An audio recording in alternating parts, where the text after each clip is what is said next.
Good morning, ladies and gentlemen, and welcome. At both the state and district level, changes are occurring rapidly. It's critically important to our students, parents, and staff to get as much information out as possible to ensure the success of our learning plan today and every day. This morning, you'll hear from several speakers who will address important issues impacting our community. We'll start with our superintendent, Dr. Donald Fennoy.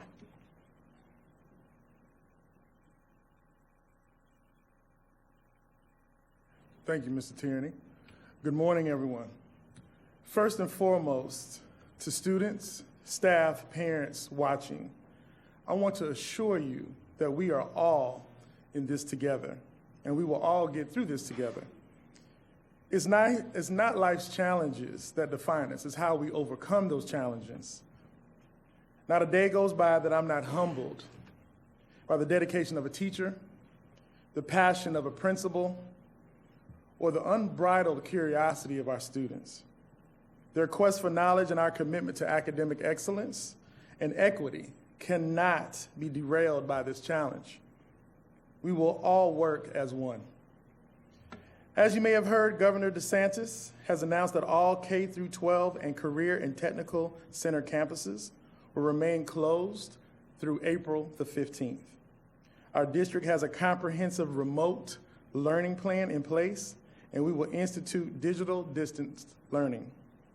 We understand that not all of our families and students have computers at home, which is why the district has sent home a technology survey last week, and we're still compiling that information. The district is committed to getting technology in the hands of our students who do not have it. Parents, if you haven't completed the technology survey, please do that today. In addition to being emailed to parents, the survey is also available on our dedicated coronavirus information website, which is palmbeachschools.org/coronavirus. If you need additional assistance with the survey or can't seem to locate it, please call our district hotline at 561-969-5840. The hotline is open from 8 a.m. to 4 p.m. Monday through Friday. Representatives are available in English, Spanish, and Haitian Creole. I also encourage families that do not have Wi-Fi to consider taking Comcast up on its offer to provide free Wi-Fi for 2 months. Learn more about that program at internetessentials.com. In just a moment, members of the academic team will give you more information about the logistics of our instructional continuity support plan. Before that, I'd like to share other updates from the governor. In regards to assessments, accountability, and promotion, the state has canceled Florida standardized testing requirements for its K-12 schools. That includes all remaining assessments for school readiness, voluntary pre-kindergarten, and K-12 assessments for the 2019-2020 school year. Parents will have the option to keep children in the same grade in 2021 if they choose. Please consult with your child's teacher or principal for help making that decision. K-12 school grades will not be calculated for the 2019-2020 school year. Graduation requirements are also being reevaluated to make up for testing that did not take place. It will be as though the assessments, which were canceled, do not exist. Eligibility for Florida Bright Future scholarships shall be based on available data and results. Tests that were not available to be taken will not be counted. This is important for our teachers that are new to the profession. Tests for teachers will also be relaxed. For the next 120 days, exam fees for teacher certification-related tests will be waived, and deadlines for those tests will be extended. While these are certainly unprecedented times for our students, they are also trying times for the district's dedicated staff of more than 23,000 employees. I'm speaking to each member of our staff when I say you are essential to the functioning of our school district as we provide a world-class education for our students. In these uncertain times, and as the world changes around us, Each employee is critical as we navigate the delivery of services to our students. To that end, all Palm Beach County School District employees continue to be on payroll and are directed to remain attentive and ready to mobilize when called upon. Employees will be paid as the district upholds its commitment to providing students with a world-class education. The district is working strategically to maintain continuity of business and to address the needs of our students. While some employees will be needed to support our facilities, others will perform their duties remotely. You have to be prepared to pivot as necessary. Please note that all district employees remain on duty until further notice. School board meetings are also in flux. The governor has called for districts to postpone all board meetings through June 30th, and meetings may only be scheduled for emergency purposes. Today, we will have an abbreviated board meeting to address urgent matters. I will be submitting to the school board a declaration of emergency. This emergency action will help keep the district running by increasing the authority of the superintendent and lessening our dependence on regular board meetings. Again, as your superintendent and as a father of 2 children, I cannot overstate the importance of education during the most trying of times. Parents, your children will be learning from home for the time being. Please encourage them and help them stay on task with their lessons. Create a schedule. Be there with them. Seek help through all of the resources that we will be making available to you. Motivate them and reassure them that this is a temporary situation and that we will all be back together as soon as it is possible. Tell your children about all the wonderful people who have stepped up for them: district food service workers, transportation professionals, custodians, our school police department, and many others who are handing out thousands of free meals, food banks like Feeding South Florida that are contributing meals, Comcast and other business partners such as Office Depot, Florida Power and Light, and T-Mobile, which are assisting with our digital learning efforts, and the Education Foundation, which is helping the district pull all of this together. Speaking on behalf of the entire district, I thank you all for your unwavering support. Please understand, things are evolving rapidly, and we're making the best decisions we can at this time. I promise that we will continue to communicate on a regular basis and make sure that you are informed with the latest information. And now it's time for us to get down to business to talk about our original purpose, which is to educate our students. At this time, I turn over the podium to our Deputy Superintendent, Mr. Keith Oswald, who will tell you about our district's digital distance learning plan. Thank you, Dr. Fennoy, and good afternoon, everyone. I'm excited to talk to you about our instructional continuity plan, a plan that allows for teachers to continue teaching and students to continue learning. And I want to commend in advance all of the work that has been happening here at the school district, all the different departments and the schools coming together around this particular plan that we are going to showcase to you all today.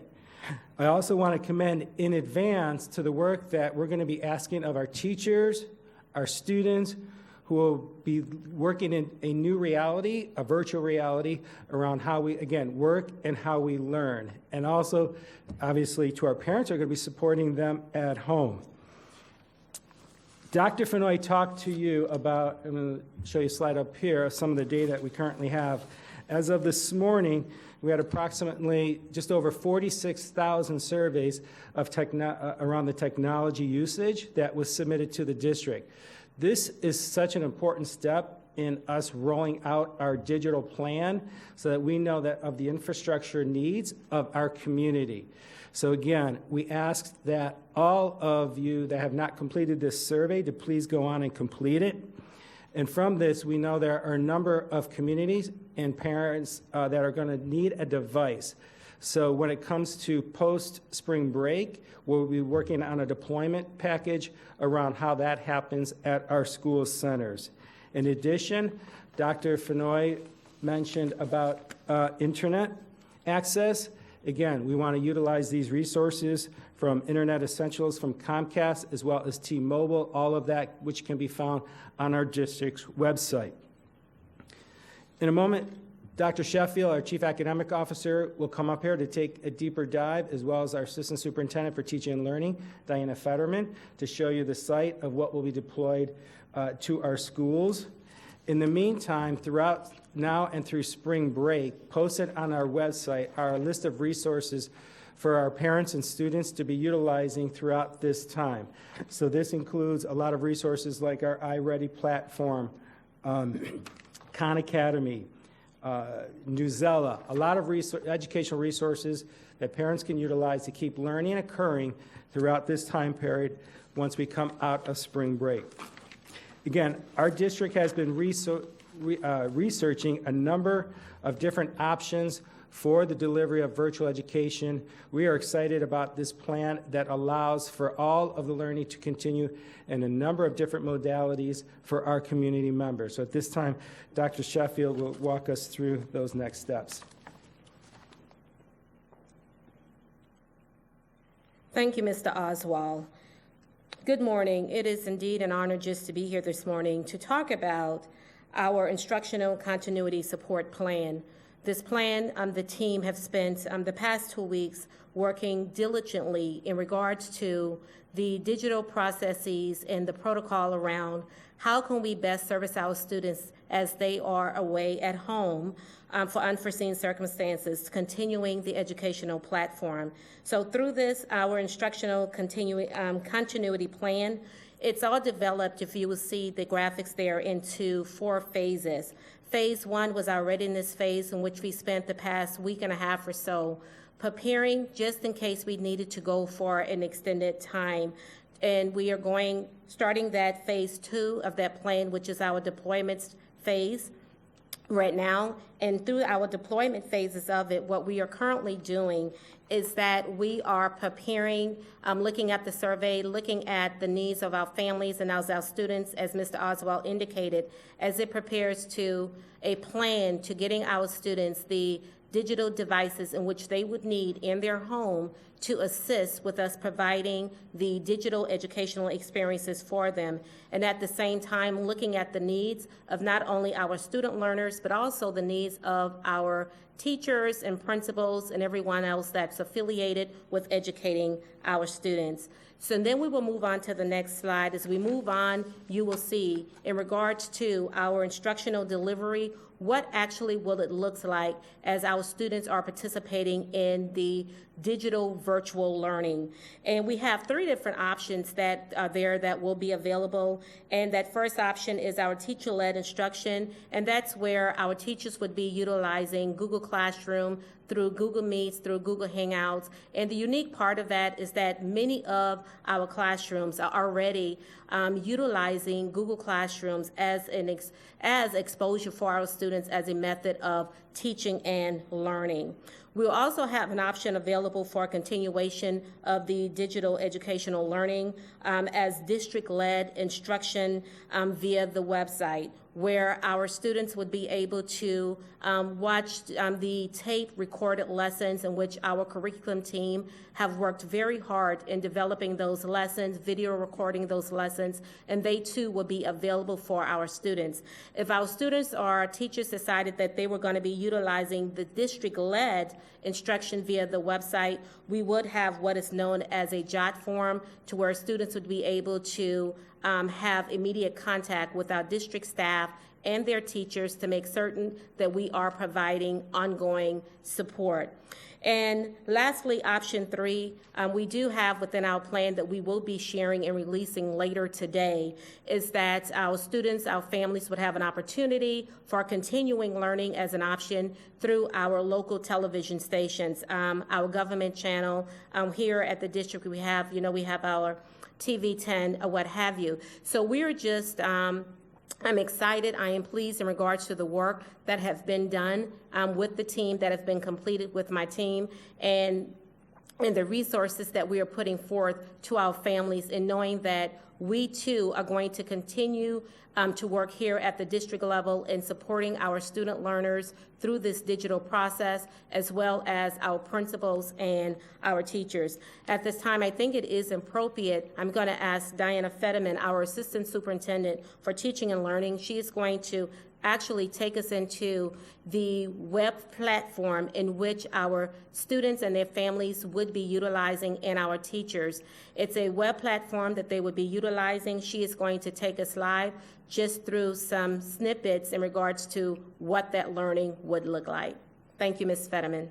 Thank you, Dr. Sheffield. So we are excited to share with our community and with our parents and our teachers what the district teams have been able to create at this point.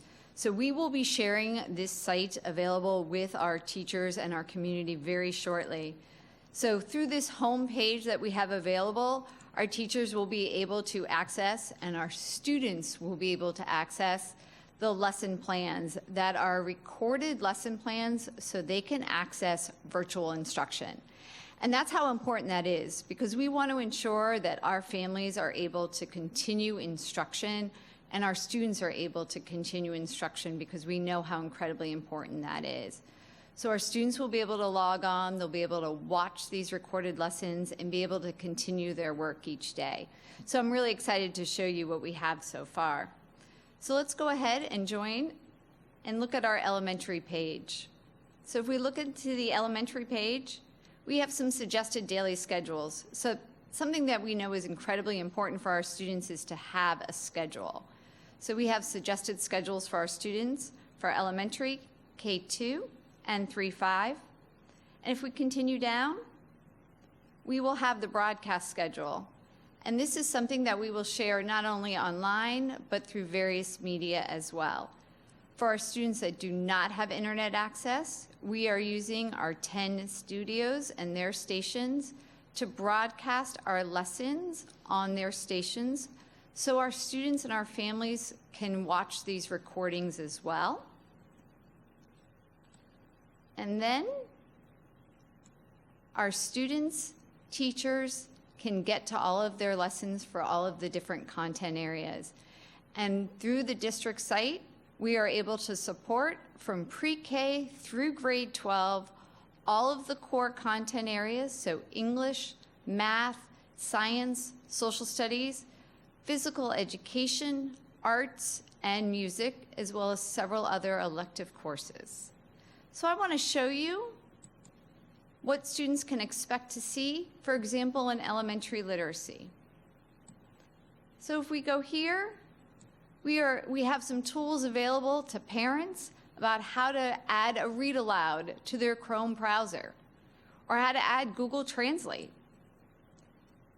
But here, showing parents what they can expect to see, this is a student-facing view. So they can see exactly what it is that their students will see each day when they log on.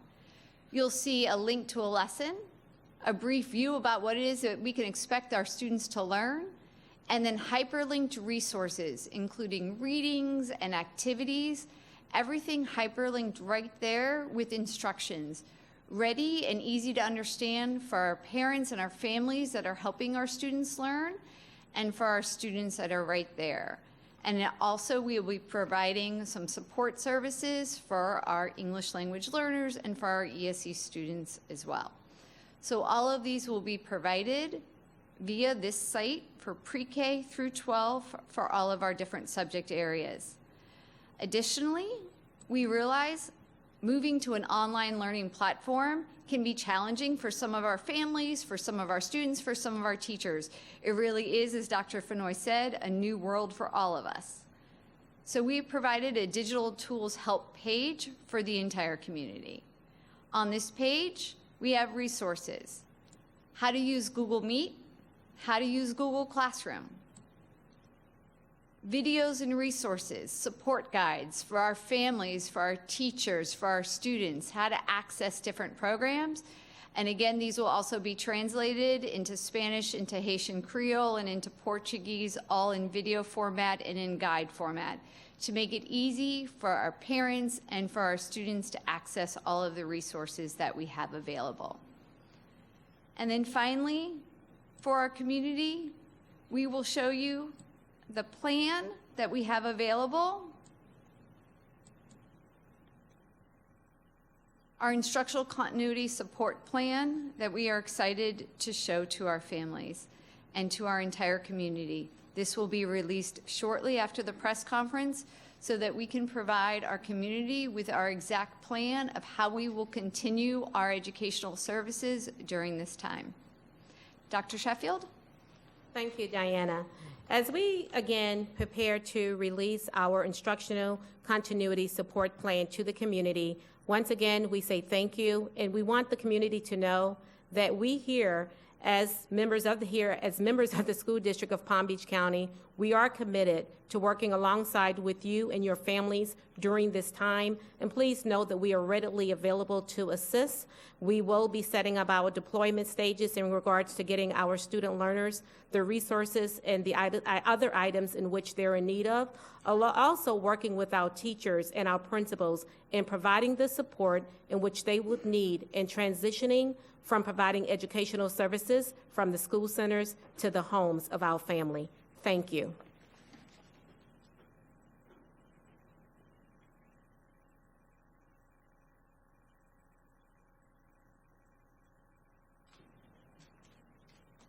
At this point, I'd like to introduce our Chief Operating Officer, Ms. Wanda Paul.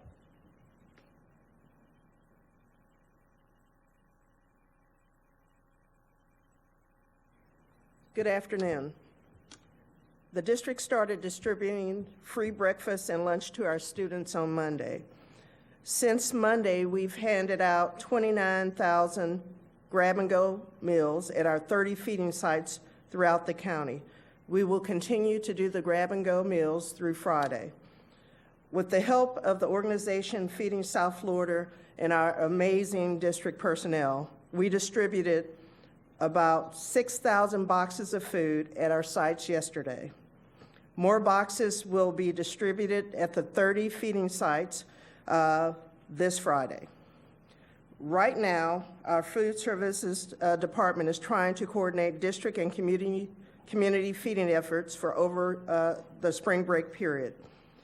After spring break, we will resume what the district has done this week, distributing grab-and-go meals at numerous feeding sites. Please be sure to visit our website as the feeding sites may be adjusted after spring break. I wanted to commend our amazing custodial teams at the schools for continuing to sanitize our district facilities, as well as our transportation employees that are sanitizing our buses. Every bus will be sanitized by close of business today.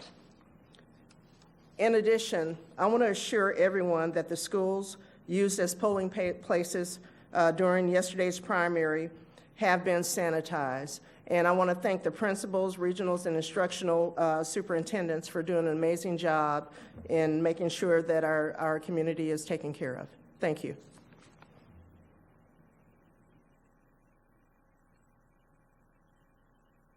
I'd like to introduce our Chief Financial Officer, Mr. Mike Burke. Good afternoon. The business operations of the school district continue. Fortunately, the technology and the systems that we have in place allow this work to continue remotely when needed. And just as an aside for us finance people, the social distancing seems to be coming very naturally. The budget for the 2019-2020, the current school year, remains in place. This allows us to continue to pay all of our regular employees. So all employees, as Dr. Fennoy mentioned earlier, our payroll continues. The vast majority of our staff are on direct deposit, which is a great thing because payroll will continue uninterrupted every 2 weeks. And we have a payday on Friday, and everything's in good shape there. There is a small contingent of our workforce that are truly temporary employees. These are our day-to-day subs. These could be temporary academic tutors or counselors that work in our after-school programs. Those temp jobs can only be paid when the people are actively working with our students. So that's a one sole exception. It's a relatively small group, but the vast majority of our regular employees will continue to be paid. We are closely monitoring the U.S. Congress efforts to pass a coronavirus stimulus package and how that may benefit our district and students, but that remains to be determined at this time. Otherwise, again, the funding for the current year remains in place. We're able to adapt and redirect our workforce as needed and continue to pay everybody. And along with that, our vendors that are helping us with different projects or services, they will also continue to be paid for services rendered. Thank you very much.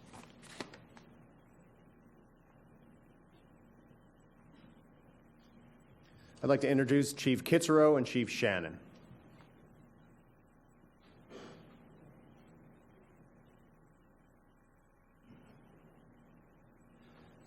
Good afternoon. From the police department perspective, just to provide you a few updates.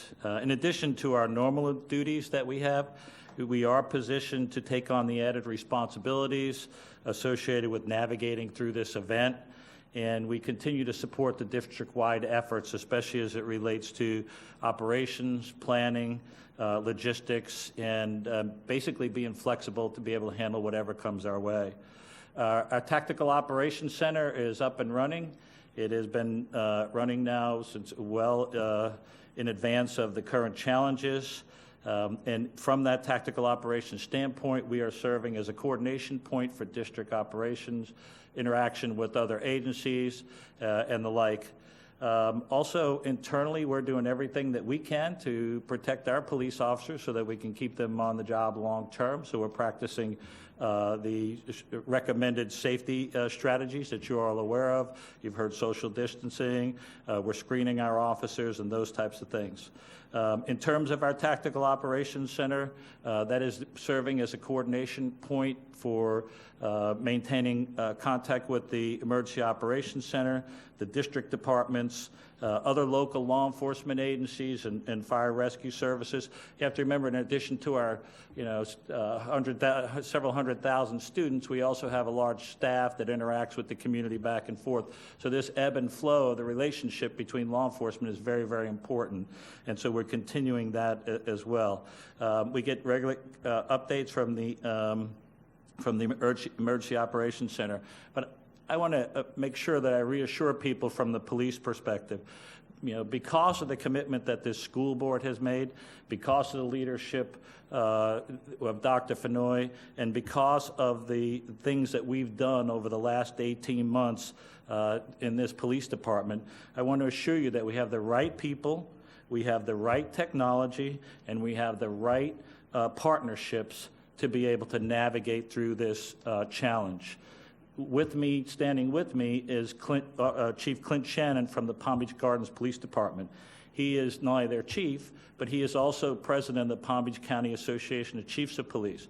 We work together regularly every single day to make sure we're doing everything that we can for the safety of our students, our teachers, faculty, and our communities. And I'd like to turn over to Clint for just a couple of seconds. Clint?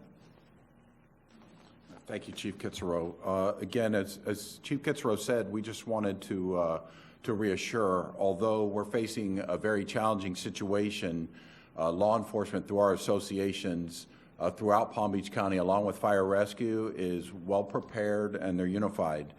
We have very strong relationships throughout the county with law enforcement, with the Palm Beach County Sheriff's Office, certainly with the School District Police Department. We're communicating multiple times daily with our Emergency Operations Center, with each other, and also with all of our fire rescue departments. We are sharing best practices, we're sharing our policies and procedures, and more importantly, we're sharing our resources. But even when school is not in session, we're communicating multiple times daily with our school police officers.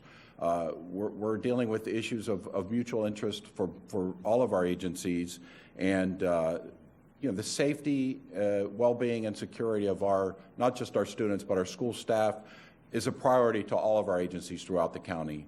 It's just a reassurance that we're working together extremely well, and we're going to share resources whenever it's appropriate. Thank you.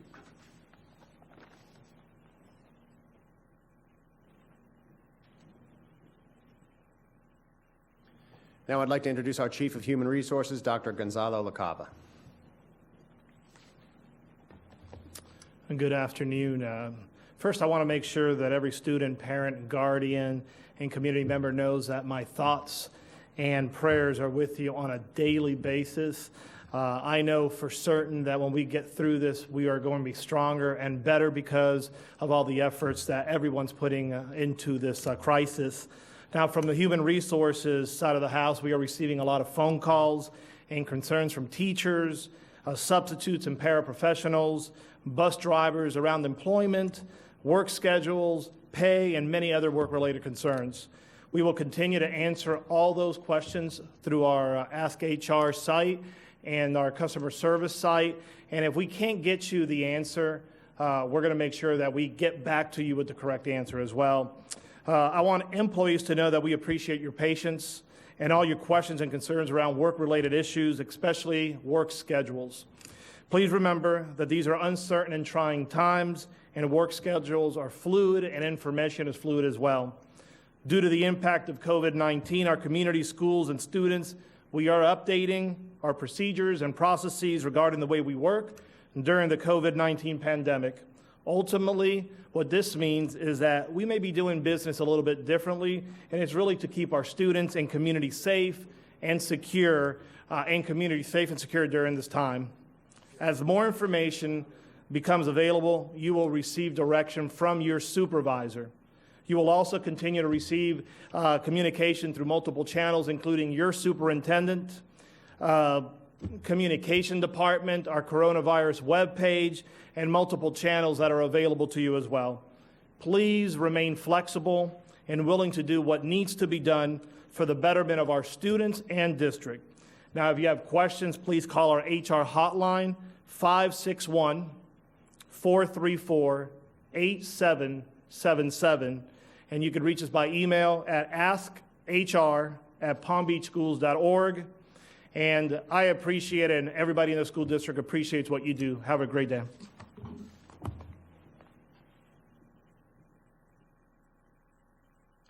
At this point, I'm pleased to introduce our board chairman, Mr. Frank Barbieri.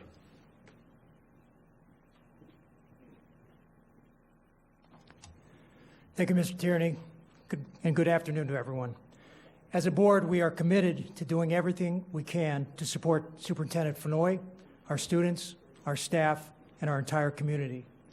We are well aware that the closing of our schools is a hardship for many, but as dedicated members of a larger society, protecting the health and welfare of our families and those throughout our state and country is everybody's responsibility. As you heard from Dr. Fennoy and his executive staff, this great district is committed to working with you and working around all challenges that arise. In just a few hours, the board will hold our final conventional meeting to address urgent emergency matters. The district will promptly inform you about how future meetings will be held once that is determined. There are still folks out there saying we are overreacting. We all hope that this pandemic will soon be under control and the number of deaths will be minimized. But speaking directly with my family members in Italy, I know firsthand that what we are doing is absolutely necessary to avoid what they are living through. On behalf of the board, I thank you all for your support. We are all here for you. The board office will be fully functional during the time period that we are in these limited hours. The board office phone numbers will continue to work, and you can reach board members the traditional way you have in the past. May God bless you all and keep you all safe. Thank you.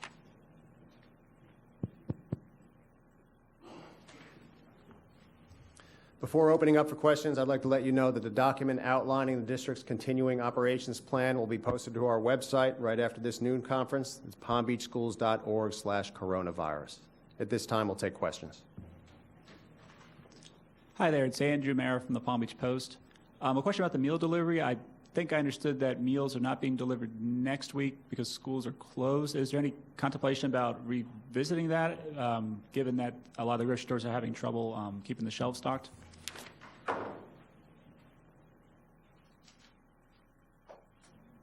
No, that's not what I said. We are in conversation with our community partners, South Florida Food Bank, to make sure that we can continue to serve those meals during the spring break. Next question. I'll go to her. This is for the instructional staff. I'm Lois from the Sun Sentinel. When students log in to take a lesson, will they be seeing their own teacher?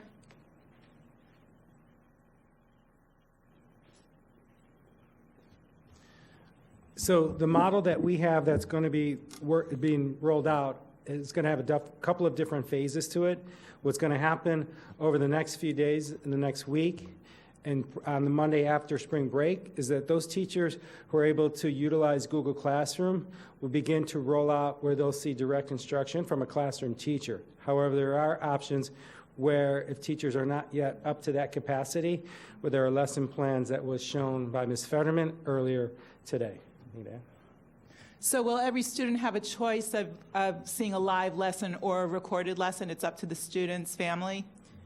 Well, it would be up to the instruction, that's the option in which the teacher worked very closely with the principal in regards to what the best delivery option would be based on the individual needs of the, based on the differentiation for the classrooms per se. So there are options. One particular school could be using all three options, not that one school is saying that they're going to just use option one and not option two. We will be leaving some of this to the teacher and where they're comfortable in providing this digital platform. Okay, next question.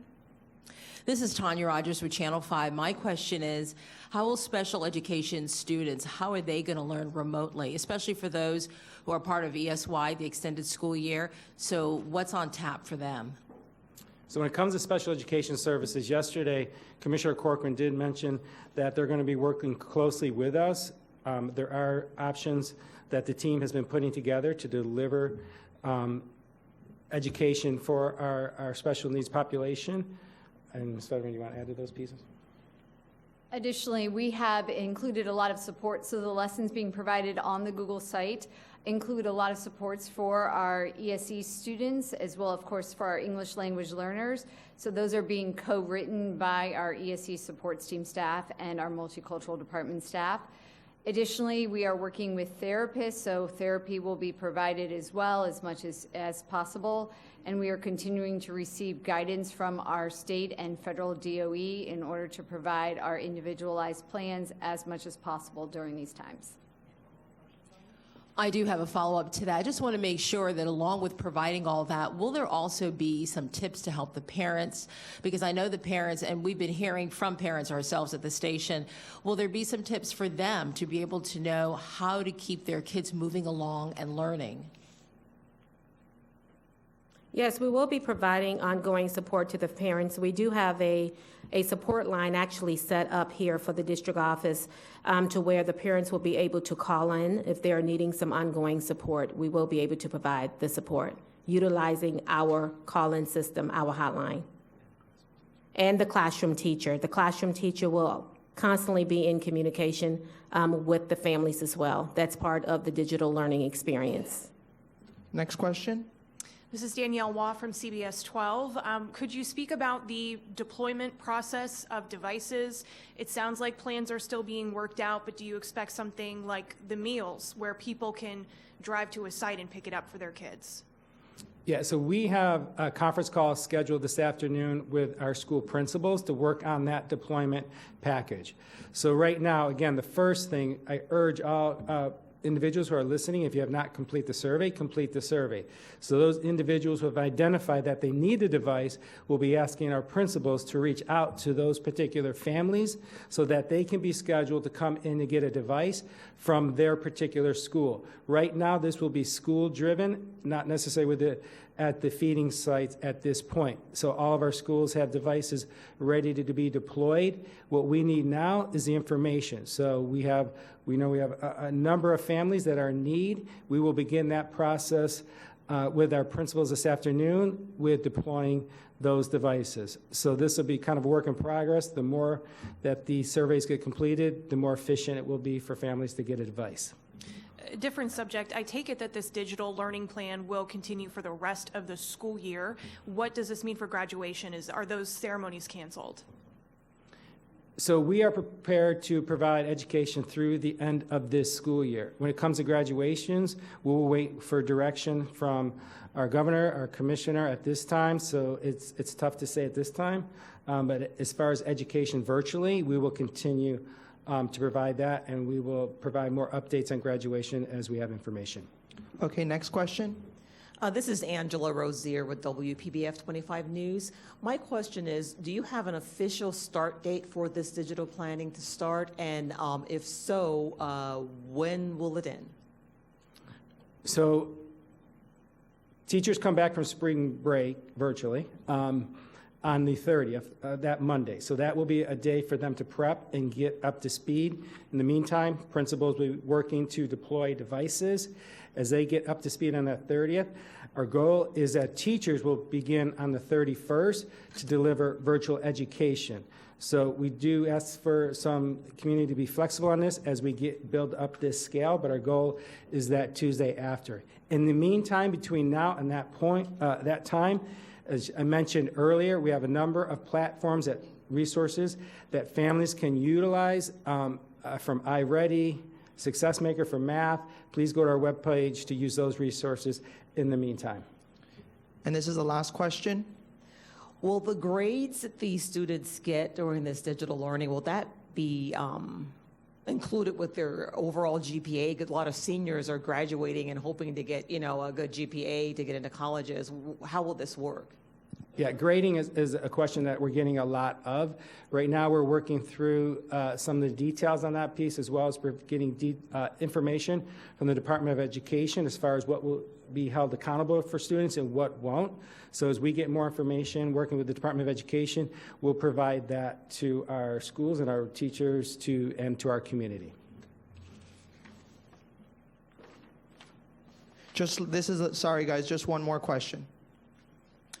The question about the teachers on the 30th that week.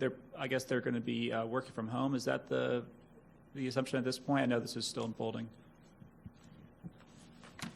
So this afternoon, when we have our conference call with the principals, we'll be working with them on a staggered schedule to allow teachers to pick up, because when we closed schools last week, teachers need to go back and pick up either possibly Chromebooks, teacher editions, other materials that they need. We'll be working with our principals to allow teachers to come on campus in a staggered stage to pick up things that they need to work virtually.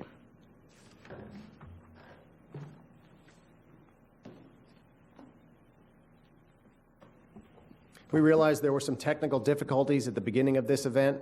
This press conference was recorded in its entirety and will be placed on our website shortly. Thank you for coming.